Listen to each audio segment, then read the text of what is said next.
दोस्तों, नए वित्तीय वर्ष की शुरुआत से पहले बैंकिंग सिस्टम में एक बड़ा बदलाव होने जा रहा है। इसे लेकर आरबीआई और सरकार की तरफ से सभी बैंक खाता धारकों के लिए एक अहम निर्देश जारी किया गया है। इसके तहत हर खाता धारक को 31 मार्च से पहले 4 जरूरी काम पूरे करने होंगे, वरना आगे चलकर कई तरह की परेशानियों का सामना करना पड़ सकता है।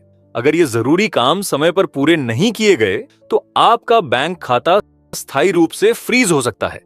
अलग अलग तरह के चार्ज लग सकते हैं और यहाँ तक कि जिन सरकारी योजनाओं या सब्सिडी का आप लाभ ले रहे हैं वे भी अस्थायी रूप से रुक सकती हैं। इसी वजह से यह जानकारी हर खाता धारक के लिए जानना बेहद जरूरी हो जाती है। आज के इस अपडेट में हम आपको साफ साफ बताएंगे कि वो 4 जरूरी काम कौन से हैं जिन्हें 31 मार्च से पहले पूरा करना अनिवार्य है। लेकिन दोस्तों, आगे बढ़ने से पहले आपसे एक छोटा सा अनुरोध है। वीडियो को लाइक जरूर करें और इसे अपने दोस्तों, रिश्तेदारों और परिवार वालों के साथ ज्यादा से ज्यादा शेयर करें, खासकर उनके साथ जिनके पास बैंक खाता है, क्योंकि आज के समय में शायद ही कोई ऐसा व्यक्ति हो जिसके पास बैंक अकाउंट न हो। और अगर आप इस चैनल पर पहली बार आए हैं तो सब्सक्राइब जरूर कर लीजिए, क्योंकि यहाँ हम आपको सरकार के उन फैसलों की जानकारी देते हैं जो सीधे आपके अधिकारों और सुविधाओं से जुड़े होते हैं। सबसे पहले समझते हैं कि 31 मार्च की तारीख इतनी अहम क्यों है।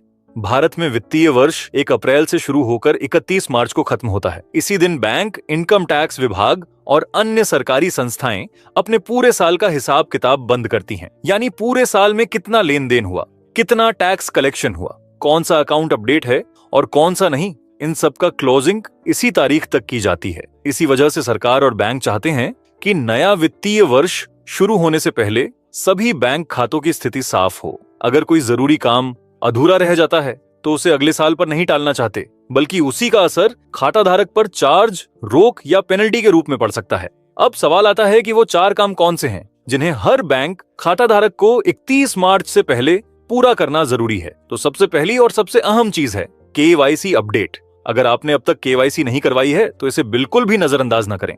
आरबीआई के नियमों के अनुसार हर बैंक खाते में हर वित्तीय वर्ष में कम से कम एक बार केवाईसी अपडेट होना जरूरी है।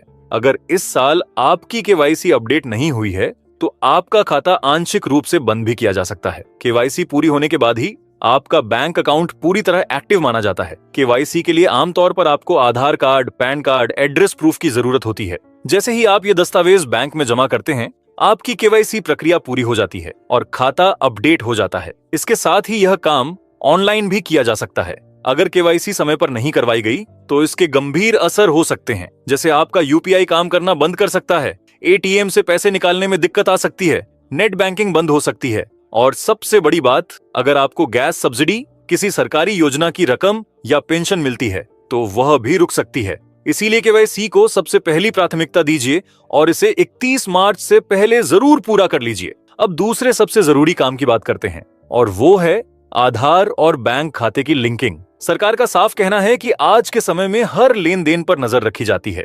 कितना पैसा जमा हो रहा है, कितना निकाला जा रहा है और कहां से कहां ट्रांजैक्शन हो रहा है। इसी वजह से सरकार चाहती है कि हर बैंक अकाउंट आधार से जुड़ा हुआ हो, ताकि रिकॉर्ड साफ और पारदर्शी रहे। यह प्रक्रिया पहले भी समय समय पर चलाई जाती रही है, लेकिन अब इसकी अंतिम तारीख 31 मार्च तय कर दी गई है। अगर आपने 31 मार्च तक आधार को अपने बैंक खाते से लिंक नहीं कराया तो आपको सीधा नुकसान झेलना पड़ सकता है। जानकारी के मुताबिक इस समय पर 1000 रुपए तक का जुर्माना भी लगाया जा सकता है। इसीलिए बेहतर यही है कि समय रहते यह काम पूरा कर लिया जाए, ताकि बाद में किसी तरह की फाइनेंशियल परेशानी ना आए। अगर किसी खाता धारक का आधार या पैन बैंक खाते से लिंक नहीं होता है तो इसके असर सीधे उसकी जेब पर पड़ते हैं। सबसे पहले तो पैन कार्ड निष्क्रिय माना जा सकता है, यानी वह ठीक से काम नहीं करेगा। इसके बाद बैंकिंग और टैक्स से जुड़े मामलों में दिक्कत शुरू हो जाती है। कई बार ऐसा देखा गया है कि बिना लिंकिंग के खातों पर टीडीएस ज्यादा काट लिया जाता है। जहां लिंकिंग होने पर कई लोगों को टीडीएस में छूट मिल जाती है, वहीं लिंकिंग न होने पर वही टीडीएस एक तरह से जुर्माने की तरह कटता है। इतना ही नहीं, अगर आप बैंक में बड़ी रकम जमा कराने जाते हैं तो बैंक मना भी कर सकता है और कह सकता है कि पहले आधार पैन लिंक कराइए। पैसे निकालने में भी इसी तरह की परेशानी आ सकती है। अब इसी के साथ जुड़ा हुआ तीसरा अहम काम है नॉमिनी अपडेट। इस नियम में भी हाल ही में बड़ा बदलाव किया गया है। पहले बैंक खाते में सिर्फ एक नॉमिनी जोड़ने की सुविधा होती थी, लेकिन अब नियम बदल चुके हैं। नए प्रावधानों के तहत एक से ज्यादा नॉमिनी जोड़ने की अनुमति दी गई है। यह नियम 1 नवंबर 2025 से लागू हो चुका है और अब इसे अपडेट कराना जरूरी माना जा रहा है। अगर आप समय रहते नॉमिनी अपडेट करा लेते हैं तो इसका सबसे बड़ा फायदा यह होता है कि किसी अनहोनी की स्थिति में बैंक की रकम सीधे नॉमिनी को 7 से 15 कार्य दिवसों के भीतर मिल सकती है। इसके लिए परिवार की सहमति, लंबी कागजी प्रक्रिया या कोर्ट कचहरी की जरूरत नहीं पड़ती, जिसे जितना हिस्सा तय किया गया है वह उतनी रकम आसानी से निकाल सकता है।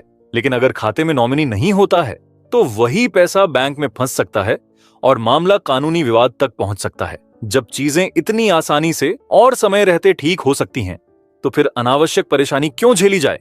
इसीलिए नॉमिनी अपडेट को हल्के में न लें और इसे भी 31 मार्च से पहले जरूर पूरा कर लें।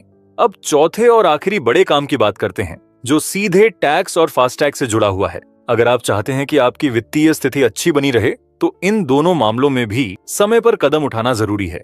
सबसे पहले बात करते हैं एडवांस टैक्स की। वित्तीय वर्ष 2025 से 26 की आखिरी किस्त जमा करने की अंतिम तारीख 15 मार्च 2026 तय की गई है। अगर आप इस तारीख से पहले टैक्स जमा कर देते हैं तो आपको न तो ब्याज देना पड़ेगा और न ही कोई अतिरिक्त पेनल्टी लगेगी। सरकार का मकसद यही है कि आम आदमी पर बेवजह का बोझ न पड़े और सब कुछ समय पर और आसानी से चलता रहे। इसी तरह अगर आप टैक्स बचाने के लिए किसी भी तरह का टैक्स सेविंग निवेश करते हैं तो उसे भी 31 मार्च से पहले पूरा कर लेना समझदारी होगी। चाहे छोटी रकम हो या बड़ी, देरी करने पर जो अतिरिक्त कटौती या चार्ज लगते हैं उनसे बचा जा सकता है। अब आखिरी लेकिन बेहद जरूरी अपडेट है फास्टैग KYC को लेकर।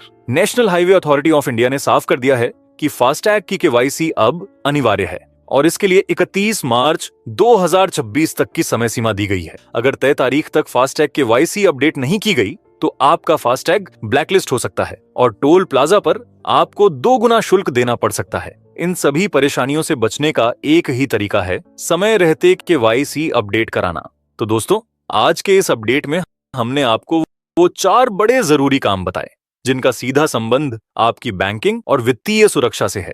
अगर आप ये चारों काम 31 मार्च से पहले पूरा कर लेते हैं तो आने वाले समय में किसी भी तरह की फाइनेंशियल परेशानी से आप आसानी से बच सकते हैं। इसीलिए बिना देर किए इन जरूरी अपडेट्स को पूरा कर लीजिए। अगर आपको यह जानकारी उपयोगी लगी हो तो वीडियो को लाइक जरूर करें और चैनल को सब्सक्राइब कर लें ताकि ऐसी ही काम की जानकारी आगे भी आपको मिलती रहे। मैं राहुल मिलूंगा आपसे अगली नई वीडियो में। धन्यवाद।